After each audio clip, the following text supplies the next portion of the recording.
Yo, what's going on, everybody? Today I'm gonna do the UFC 254 analysis, Khabib vs Gaethje. I know it's kinda late, but I didn't want to do it right after the event. I just wanted to delay it a little bit. So yeah, let me just start off with the main event, Khabib vs Gaethje, which was a great fight, even for Gaethje. Let me just start off by summarizing it a little bit. So yeah, Gaethje came with some good leg kicks. He hit Khabib like at least 7 times in the first round. But Khabib was putting on some good pressure with his striking. His striking has improved massively. So Gaethje stuffed one takedown, and towards the end of the first round, Khabib went for a takedown, and Gaethje just basically let it go because it was like the end of the round. And I think two judges scored the first round for Gaethje, so it was like the second round Khabib lost in his career. So yeah, that was pretty good from Gaethje. So yeah, going to the second round, Gaethje was looking pretty good. He was still landing those low kicks. But something we saw towards the end of the first round when Khabib got on top was that Gaethje basically has no ground game. He has good grappling, as in wrestling defense, but he has no ground game. Khabib was just passing guard like nothing. He just went to top mount within like 20 seconds. So yeah, basically the start of the second round, Gaethje was doing his thing, moving around. He was moving around a lot during this fight. He usually doesn't do that, but it was me. I think it was just because he was trying to stay away from Habib's takedowns. So yeah, Gaethje was doing his thing. Habib was landing some good shots, but Gaethje was kind of dominating with those leg kicks until like one point of the fight when Khabib got a takedown, and he just started dominating. Like Gaethje had no answer for Khabib's ground game. So basically Khabib took him down. Uh, I think he got into top mount. Yeah, it was top mount, and he went into a triangle from that position. So basically like kind of full guard, went for a triangle choke, and he got it. Like Gaethje actually tapped, but I don't know who was reffing that fight, but he didn't see it, so Gaethje actually went out. So yeah, Gaethje got submitted badly in that fight. It was a good fight for both fighters. Like people are saying Khabib absolutely dominated. I don't think that's the case. Like his ground game was dominant as fuck. But Gaethje was actually doing pretty good for the takedown defense. Like he stuffed 2 out of 4 takedowns. So yeah, that was pretty decent. The only thing he should have worked on more was his ground game, at least a little bit. And I didn't really like his game plan. He was moving around a little bit too much. Like he didn't look like the usual self. He changed his game plan kind of to fight Khabib. I know, like you gotta make some improvement, change a little bit of things, but he wasn't just fighting like himself.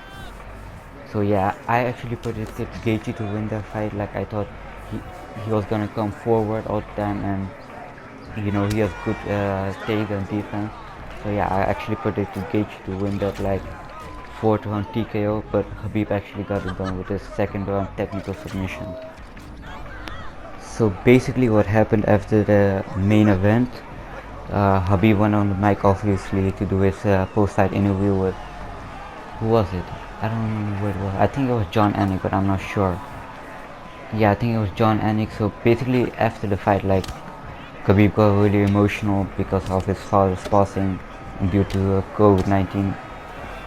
So yeah, he got really emotional, and then he announced his retirement, which came as a big surprise to a lot of people, including myself, because a lot of people thought George St. Pierre was next in line to fight Khabib. Like nothing has been signed or offered to GSP, and he wasn't too sure on going down to 155, which makes perfectly sense because he fought at like 170 and 185. So nothing was confirmed, but a lot of people thought they were gonna figure something out to make Habib versus GSP happen. But Habib was like, nah, I'm not gonna fight without my father. Like I think his training camp was pretty hard without his father, even though he trains at the American Kickboxing Academy, I think, with Luke Rockford and Daniel Cormier and a bunch of other fighters. But he still has his father back at home supporting him, and it was just hard for him to come out and fight without his father. And his mother told him like, it's not really possible for him to fight without his father, because he has been doing that for a really long time. So yeah, Habib announced his retirement, which was really surprising to a lot of people. So yeah, so basically the lightweight title is now vacant.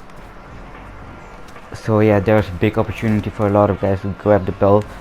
What I think is gonna happen, I think obviously Conor McGregor versus Dustin Poirier is up 23rd January. Like, nothing has been signed yet, but that fight looks about done, you know. Dana said like he offered it to Conor said he accepted it, Dustin said he's down for it. So yeah, I don't think this fight is going to be for the vacant title.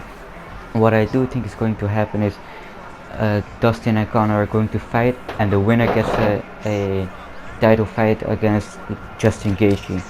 So my prediction for that fight is, I think Conor is just going to dominate Dustin like he did in the first fight. I know Dustin has improved, but you know, I think Conor is still the way better striker, and I don't think Dustin is going to grapple with Conor.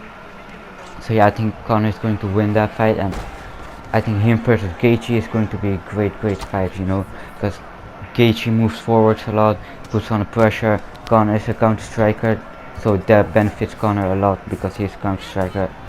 So I think Conor is going to be the next champion. But you know, there are a lot of things that could happen. You obviously have Michael Chandler and Tony Ferguson in the mix. Charles Oliveira is on like a 7-5 winning streak or something like that. So yeah, let me just end this video with the main event real quick. So it was Jared Cannonier versus Robert Whittaker. Jared Cannonier was coming off the spectacular knockout against Jack Hermanson, and Whittaker was coming off the win against Darren Till. So yeah, they were both coming off wins, and there was basically Dana White said it was for the #1 contender fight. So basically, the winner gets a title shot. So it was a good fight.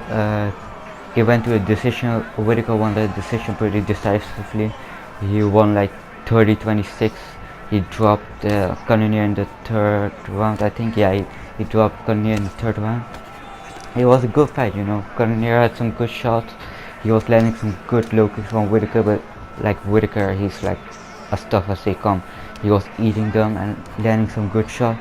He was going for the head kick a lot, and that's what eventually dropped Cannonier. He dropped him with a head kick. So yeah, it was a great fight. So possibly there's a big chance that Izzy and Whittaker are going to fight next. I don't think that fight is going to go a lot different than it was with the first fight. I still think it's going to be a great fight either way. You know, I think Izzy is going to bring it, Whittaker is going to bring it. So yeah, let's just see what happens.